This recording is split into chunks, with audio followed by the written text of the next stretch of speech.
If she could do that to her, imagine what she could do to me.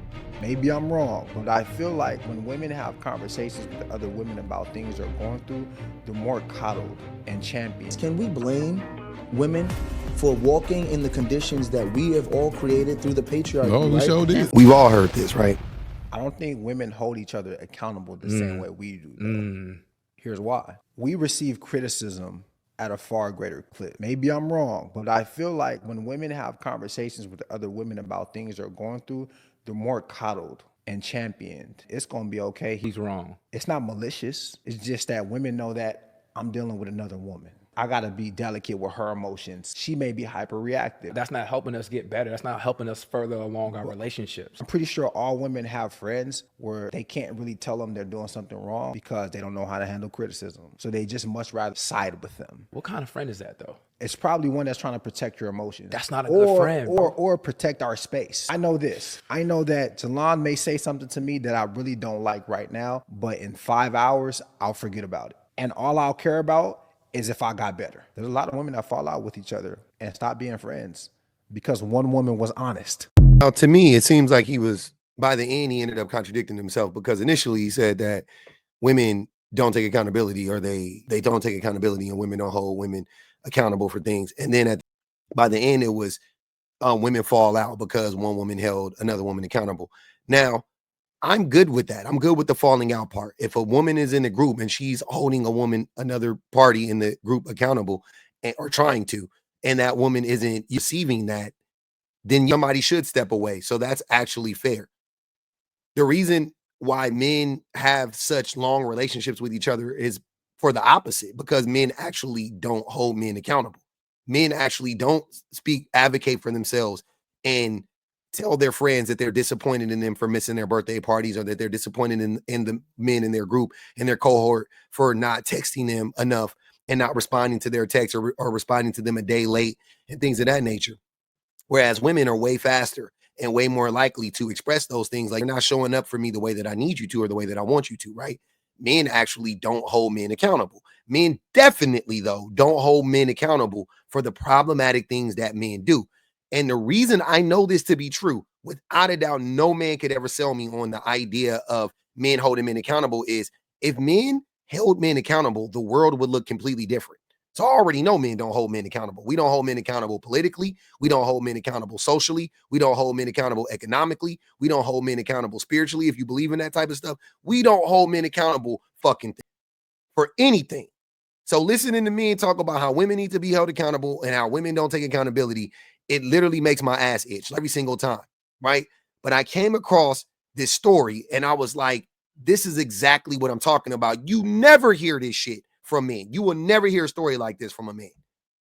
Get ready with me while I go over why I had to stop being friends with the woman that I met here when I first moved here to Arizona. So boom, I moved here in 2021, and I'm honest to God gonna get this through in one take. You're not gonna have to come back for multiple videos. But anyways, moved here with my family in 2021, and it was like, I want to say in July, hottest damn month in Arizona to move. But what's done is done. Basically, my youngest at the time, she was 4. She was starting preschool at a Christian preschool. It was a private school. We were sending her there, and during that time, obviously it was like preschool, so there was no buses or anything. She was a car rider. Everyone there, you'd be picked up. It was actually a small school, but one day towards the beginning of the school year, she ended up hitting it off with this girl in her class. And I was just like, during passing, like, picking up my daughter, picking up her daughter, you just say hi, kids will say hi, kids would hit it off, kids are when they're in school, they're like, hi, that's my best friend. And so one day, we're gonna pretend my little girl's name is Molly. One day Molly's birthday was coming up. I want to say her birthday was in that fall, because I remember I was like, y'all are having an outdoor party, because like where I'm from, outdoor birthdays weren't a thing in October. Everybody was like indoors because it was like starting to get cold during that time. But they were having like an outdoor party in her backyard. We were invited. Of course, we accepted the invitation. We went. My daughter was so excited. We go there. I meet Molly. Obviously, I already know her mom, but together as a whole, I meet her mom, husband, her whole family, her best friend, XYZ. Actually, it wasn't her husband, it was her baby daddy. But they were like co-parenting and he was there. I guess they had like a good relationship. Anyways, her best friend was there and her family. So like the parents of the birthday girl, their family, and all the kids, like whoever was invited from the classroom. Again, they're 4 year olds, so it wasn't like super huge party, but like more intimate with like a few friends from class. And so I was able to meet her best friend, her husband, blah. It was a really nice party. We started having play dates from her birthday up until about February. At the party though, let me back up to the party. We were there for a couple hours. Obviously, I was more so talking to the other guests as opposed to Molly's mom because her party. She's running here, running over there. So she's not available to talk to me the whole time. So basically, I'm talking to her best friend during that time. They have been friends since they were kids, teens, adolescents to adulthood, right? So a very long time. I mean, her best friend. And then they had kids. Obviously, Molly's mom was a single mom. She only had the one daughter. But again, her best friend was married. She had two kids, XYZ, whatever. She's just giving me the whole spiel, basically, of how long they've been friends.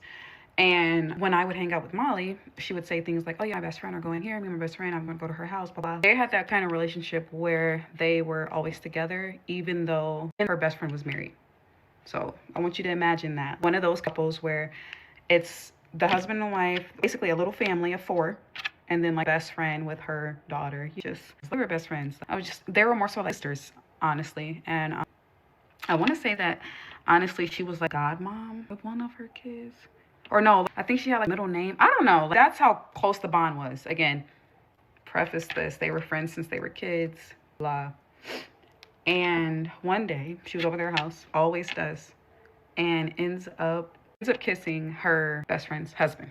Now, I guess there were drinks involved. Her best friend, we're going to say her name is Sarah. Drinks were involved. They always do. They always hung out as a family, as one. That was just their thing. But this particular day, her bestie went up to her room, was letting their baby to sleep or something. She ended up falling asleep. And the rest it just happened. Basically, that's what I was told. Still can't wrap my head around how some shit like that just happens, but whatever.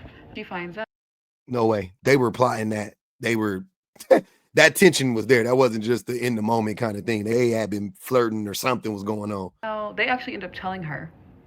I don't know who told her first, but she ends up knowing and obviously cuts ties with her bestie of 20 years. They were actually a little bit older than me. At that time, I was 28. I think they were already early 30s at that time. So, but again, since teens, so that bestie of 20 years had to cut ties with her. I believe she was getting divorced from her husband. I haven't spoke or seen anything within the past 4 years. So I don't know if they actually went through with it or what. But at that time, I do know she left him and she stopped being best friends with her friend. And I also stopped being friends with her because I just couldn't continue to be friends with someone that could do that to their own best friend. If she could do that to her, imagine what she could do to me. No, ma'am, not even like. And again, here's how I know men don't follow this same code, because will behold, me included, I've seen it on both. I've been a part of it. I've done it. I've seen it, whatever, right? When I was young, man, bro, you could cheat on your woman. You could cheat on your girlfriend. Your homies wouldn't give a fuck.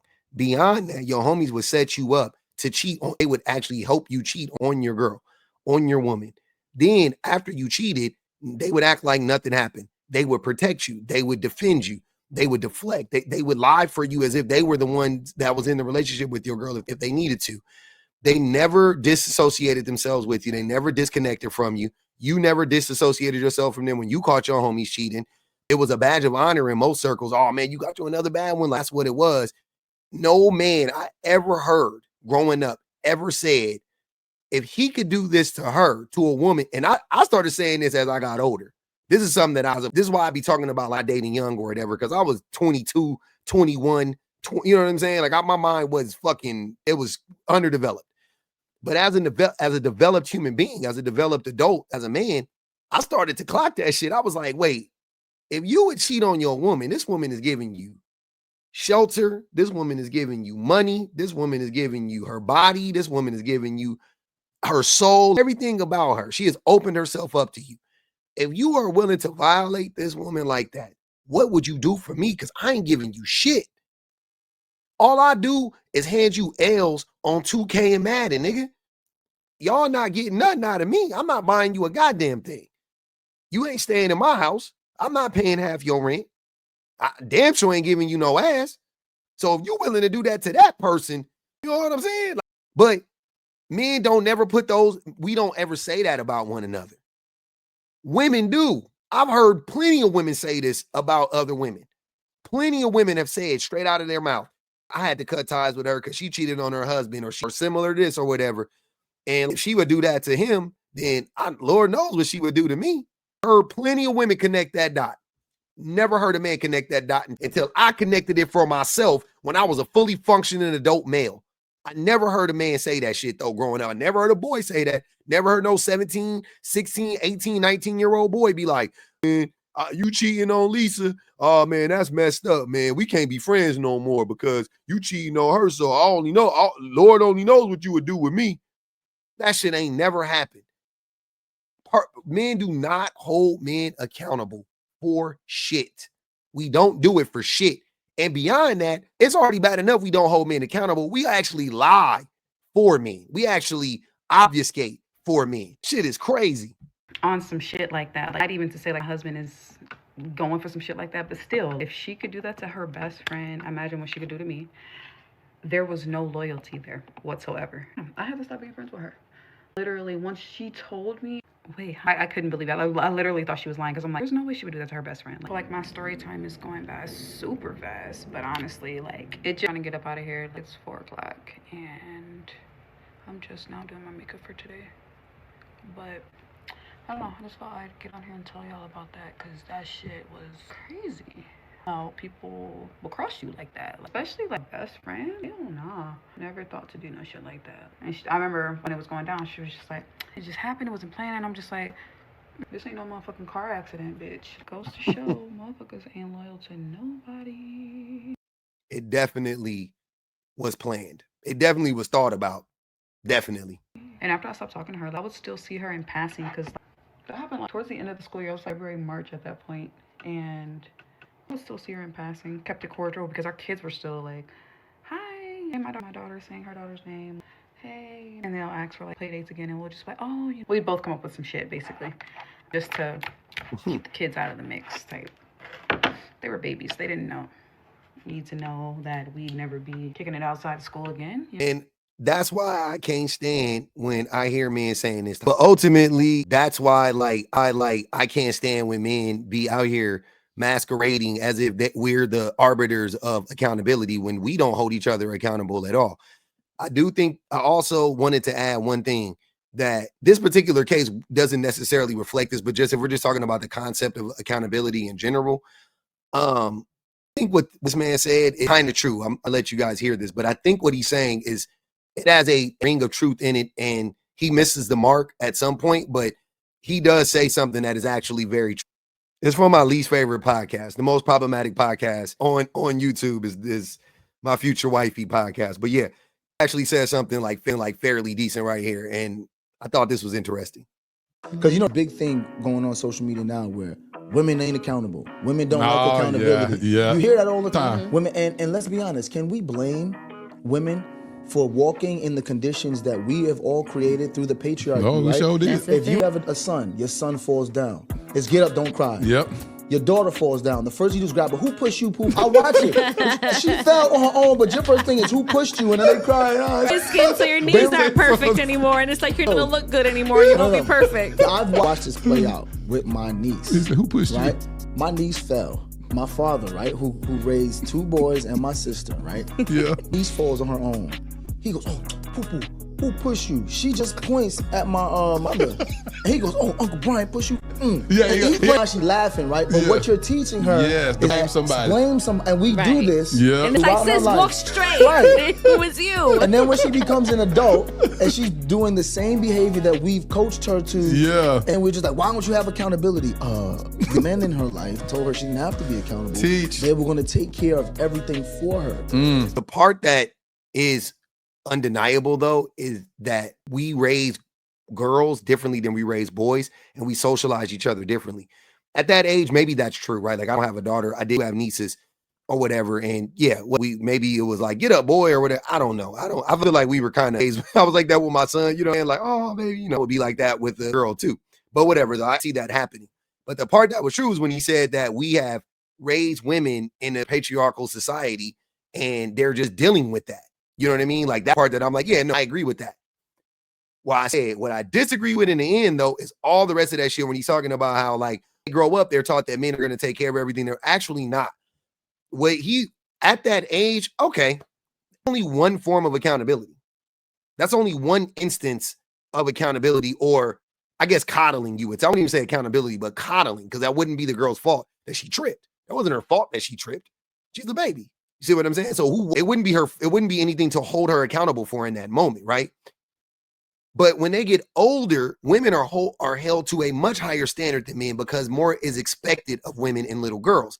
Little girls are expected to take care of everybody around them. Little girls are also expected to take care of themselves. And not only are they expected to do these things, they're expected to do it at a very high level. They're not expected to do it mid. They're not expected to do it on a low level. They're expected to, like, a girl is expected to take care of the house and run the house like her mother does.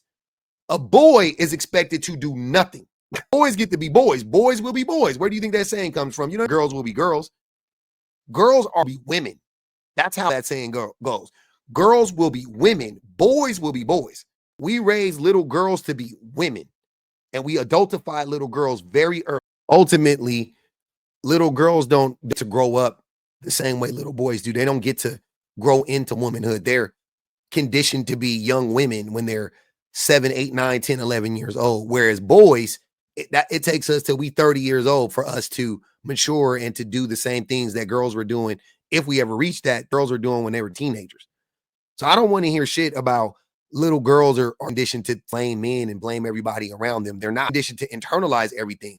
Little boys are conditioned to blame everything and everybody and make excuses for why we are failing. If you don't believe me, look no further than the whole debate around why boys aren't going to school and going to college. You don't believe me? That's all you need. After this video, go in it. I got videos on it on my page. Go look it up. Plenty of men are up there making excuses for why they never got an education. That doesn't sound like somebody that's taking accountability at all.